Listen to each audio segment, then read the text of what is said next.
Right, hello, welcome back. Bit of a late reaction today. I do apologise. Don't really have an excuse for it, just I do apologise. Just to get straight into it, great 3 points. Really needed 3 points, considering the drop points against Everton midweek. I think those 3 points that we got yesterday, deserved wouldn't be the word for it, but they were much needed. If you know what I'm saying. In the first half, we looked absolutely shite. Couldn't get the ball off them. Bear in mind we've already beat them 3-0 and 2-0 this season. We just couldn't get the ball off them in the first half yesterday.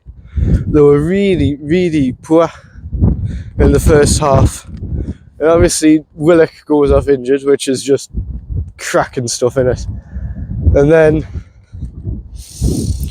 when that substitute's happening, Eddie really drills into them, which was really good off him. It's the first time we've really seen him like bollock them like on the side of the pitch.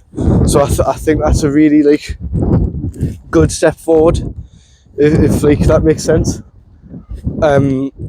But no, first half they were shocking. Couldn't get the ball off Fulham. It's just as well, I know that Rodrigo Muniz, he's like scored quite a few goals recently. He's hopeless. I know I say that for like every striker we play against, right? Apologies for the wind as well, by the way. It's ridiculous today.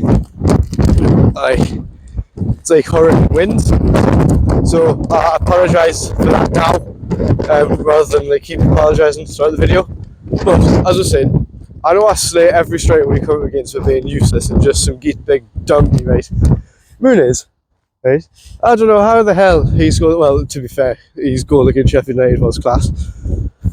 But I don't know how he scores half the goals he does. Because yesterday, he had one amazing chance, let's say. Shaw kicks himself up the arse, basically. And then, that's not even a figure of speech, he actually did. And then he takes a touch. And he just puts his weak little shot at Dubravka. And he's meant to be like some superstar. Piss off. He's rubbish. But he looked rubbish against in the FA Cup. I know that was before he like went on his like bloody Haaland run. But still, he looked rubbish. But 3 points were there. Second half came out a much better team. Bruno put on the magic hat of his and totally turned the game around. The passes he was pinging around the place were unbelievable. They really were. The way he was just like knocking about from like side to side on the pitch, yes, it was so good to see. We've not really seen the Bruno of last season this season. Whether that's because he's injured or whatever, I don't know, but he's still been 7 or 8 out of 10s every week, and you just can't fault them. Giving it the big one to the fans yesterday, love hearts, kissing the badge. That is what we want to see. That is what we want to see. Oh, he wants to join Real Madrid Bay Club. Piss off. He's staying, right? Same as Isak. Like, he's not getting anywhere. Stop making your rumours up.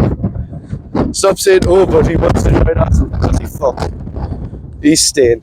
He's staying. So no, the ruled out goal. The only thing I can say about that really is, the only thing I can really say about the offside goal is, well, not the offside one, the ruled out one. Yeah, it's a shove on Bassey, right? And looking at it the first time, I thought, yeah, fair enough, foul, ruled out.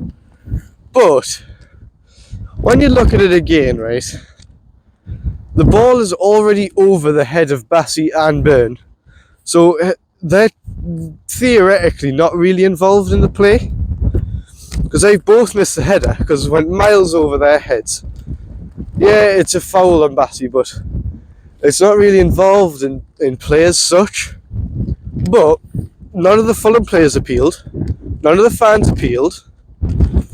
So personally, I still think it should be disallowed, but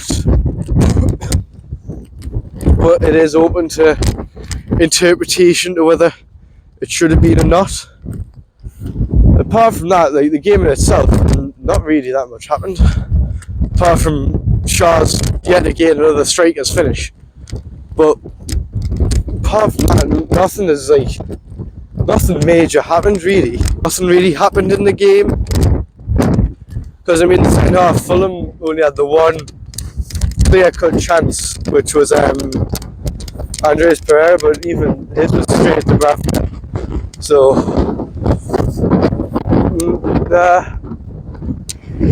nothing really happened. It wasn't really. Fulham kept attacking, but they never ever looked like they were doing anything with it. This wind, honestly.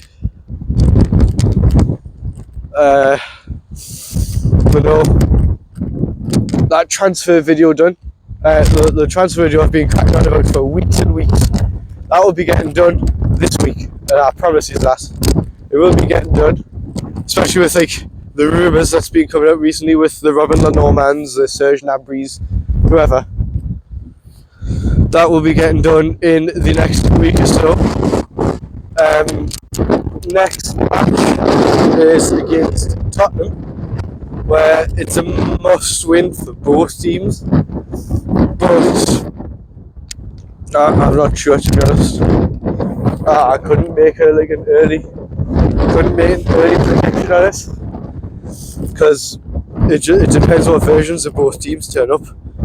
We play well, we could beat them. We play mediocre to average, they'll thrash us. But if it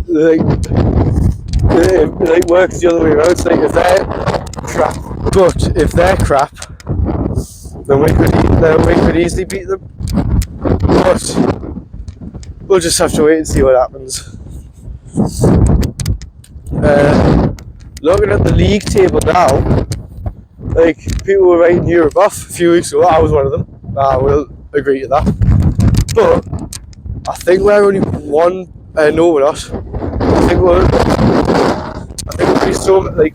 I'll put the league table up about here, but I don't think we're that far off by eight. It's no more than 4 points. It might not even be that. I don't know, but we are creeping. We are creeping closer to Europa League. Imagine this season. Imagine we get Europa League. After all the shite we've had this season, in like terms of like watching it and playing, whatever.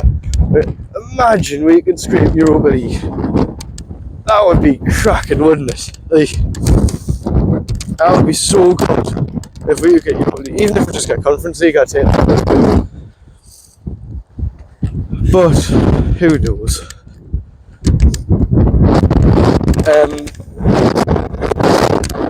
We'll just have to see what happens next week against Tottenham. I wouldn't really say the Tottenham match is like season defining as such, but if we get beat, we could be back out of it again. But if we beat them, we're right there in terms of like competing for the European spot. But who knows? The only positive I can think about that Tottenham match is we're playing better against the big teams, struggling against the little ones. So I say little ones, not I didn't mean it like that, but like the Lutons of the world, the Evertons of the world. But we'll see what happens. The audio is probably going to sound shite on this. I will apologise again, but I hope you have enjoyed it. There was a much needed 3 points, but got there in the end, so that's all I can ask for. And I will see you in the next one.